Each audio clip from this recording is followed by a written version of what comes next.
Selamat datang di YouTube Firdaus Suyitno.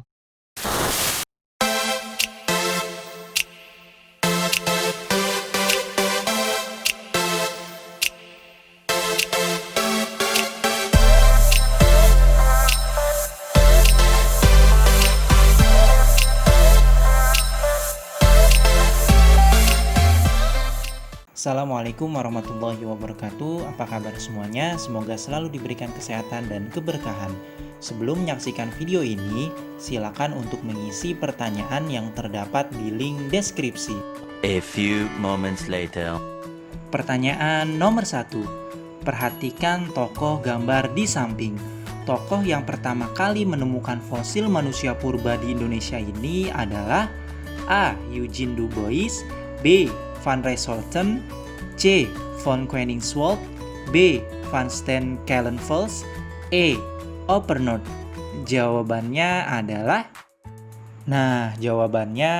yang A. Eugene Du Bois. Eugene Du Bois adalah ahli anatomi dan paleontologi berkebangsaan Belanda. Menjadi terkenal saat menemukan sisa-sisa fosil manusia purba yang berada di kawasan luar Eropa. Penemuannya terhadap manusia purba yang ada di Pulau Jawa pada tahun 1891 yang kemudian dinamainya Pithecanthropus erectus. Menuju pertanyaan nomor 2, untuk berlindung dari iklim dan menghindar dari ancaman binatang buas, manusia purba pada zaman batu tua hidup dengan cara berikut ini, kecuali A. Menciptakan alat-alat dari batu dan tulang, B. Membuat pakaian dari kulit kayu dan binatang, C. Memanfaatkan api, D. Hidup di gua-gua yang tinggi, dan E. Hidup di dekat sumber air. Jawabannya adalah yang E. Hidup di dekat sumber air. Sumber air khususnya sungai berbahaya jika sedang terjadi banjir ataupun terdapat binatang buas. Pertanyaan nomor 3. Peninggalan sejarah yang bukan artefak adalah A. Kapak genggam, B. Alat-alat tulang, C. Kapak persegi, D. Sarkofagus, dan E. Fosil Homo erectus. Jawabannya adalah yang E. Artefak. Artefak adalah suatu benda atau peninggalan sejarah yang dibuat dengan tangan manusia, bukan benda alamiah tanpa modifikasi, yang bisa dipindahkan dari satu tempat ke tempat yang lain tanpa merusak bentuk aslinya. Pertanyaan nomor 4. Penemuan fosil manusia purba biasanya tidak lengkap. Meskipun demikian, para ahli dapat menggambarkan bentuk manusia purba dengan cara A. Rekonstruksi, B. Reproduksi, C. Konstruksi, D. Histografi, dan E. Dekonstruksi. Jawabannya adalah yang A. Rekonstruksi. Arti kata rekonstruksi menurut KBBI adalah pengembalian seperti semula, penyusunan atau penggambaran. Sedangkan fosil dalam bahasa Latin disebut fossa, yang memiliki arti menggali keluar dari tanah. Fosil merupakan jejak atau sisa-sisa organisme hidup yang menjadi mineral atau batu. Pertanyaan nomor 5. Nenek moyang suku bangsa Papua dan daerah-daerah di sekitar Pasifik Selatan adalah bangsa A. Deutero Melayu, B. Wedoid, C. Australoid, D. Proto Melayu, dan E.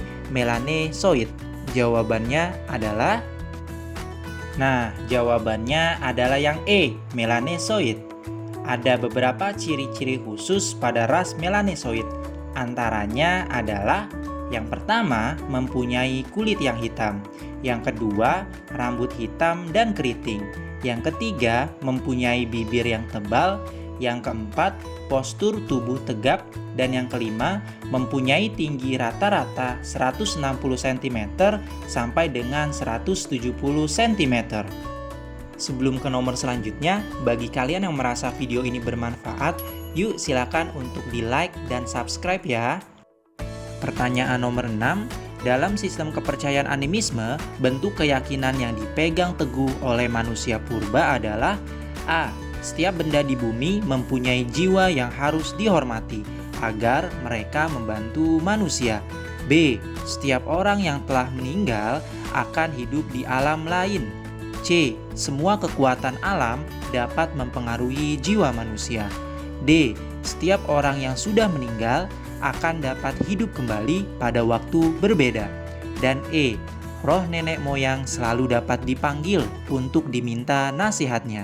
Jawabannya adalah yang A. Setiap benda di bumi mempunyai jiwa yang harus dihormati agar mereka membantu manusia.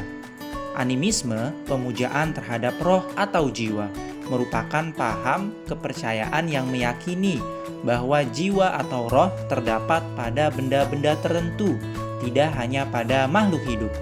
Kata animisme berasal dari kata anima, yang artinya soul atau jiwa. Arwah leluhur yang telah meninggal diyakini masih mempunyai kekuatan spiritual dan dapat mempengaruhi kehidupan keturunannya. Pertanyaan nomor 7, ciri-ciri kehidupan pada zaman prasejarah sebagai berikut. 1. Bercocok tanam. 2. Berternak. 3. Menangkap ikan. 4. Membuat wadah dari gerabah. 5. Hidup menetap.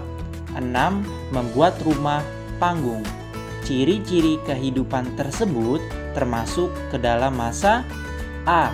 Food producing. B. Transisi. C. Perundagian. D. Tingkat sederhana. Dan E. Food gathering. Jawabannya adalah yang A. Food producing. Food gathering pada masa Paleolitikum dan Mesolitikum, sedangkan food producing pada masa Neolitikum dan Megalitikum. Menuju pertanyaan nomor 8. Dua daerah yang diduga menjadi pusat kebudayaan masa Paleolitikum adalah A. Ngandong dan Sangiran. B. Sangiran dan Mojokerto. C. Pacitan dan Ngandong. D. Pacitan dan Mojokerto. E. Sangiran dan Pacitan. Jawabannya adalah yang C, di wilayah Pacitan dan Ngandong. Kebudayaan Ngandong ditandai dengan ditemuinya alat-alat yang dibuat dari tulang, alat penusuk dari tanduk rusa, flex, dan ujung tombak bergerigi. Sedangkan kebudayaan Pacitan ditandai dengan ditemuinya alat batu dan kapak genggam di daerah Pacitan pada tahun 1935 yang ditemukan oleh von Koenigswald. Pertanyaan nomor 9, hasil kebudayaan pada masa Megalitikum berupa alat dari batu adalah A. Moko dan dolmen. B. Kapak persegi dan lonjong. C. Nekara dan candrasa. D. Kapak pendek dan chopper. Dan E. Menhir dan sarkofagus. Jawabannya adalah yang E. Menhir dan sarkofagus. Menhir adalah tugu batu tempat pemujaan terhadap roh nenek moyang. Lokasi penemuan menhir yang terdapat di Indonesia ada di Sumatera, Sulawesi Tengah, dan Kalimantan. Sarkofagus adalah peti jenazah yang terbuat dari batu bulat atau tunggal. Tempat penemuan sarkofagus yang paling banyak adalah di wilayah Bali. Pertanyaan nomor 10, menurut penyelidikan ahli purba J.L. Brandes, bangsa Indonesia memiliki 10 unsur budaya asli. 3 diantaranya adalah A. Membuat api, kesenian wayang, dan sistem macapat. B. Kemampuan berlayar, seni batik, dan kepandaian bersawah. C. Seni batik, menulis literatur, dan membuat kerajinan. D. Menulis literatur, sistem macapat, dan membuat api. E. Seni berperang, seni batik, dan sistem macapat. Jawabannya adalah yang B. Kemampuan berlayar, seni batik, dan kepandaian bersawah. 10 unsur kebudayaan asli Indonesia menurut J.L. Brandes. Yang pertama adalah bercocok tanam di sawah. Yang kedua, mengenal prinsip dasar bermain wayang. Yang ketiga, mengenal seni gamelan. Yang keempat, pandai batik. Yang kelima, pola susunan masyarakat Macapat. Yang keenam, telah mengenal alat tukar dalam perdagangan. Yang ketujuh, membuat barang dagang dari logam. Yang kedelapan, memiliki kemampuan tinggi dalam berlayar. Yang kesembilan, mengenal astronomi. Dan yang kesepuluh, susunan masyarakat telah teratur. Bagaimana hasil nilainya? Semoga bagus ya. Bagi yang masih ada pertanyaan, boleh silakan untuk menuliskan di kolom komentar.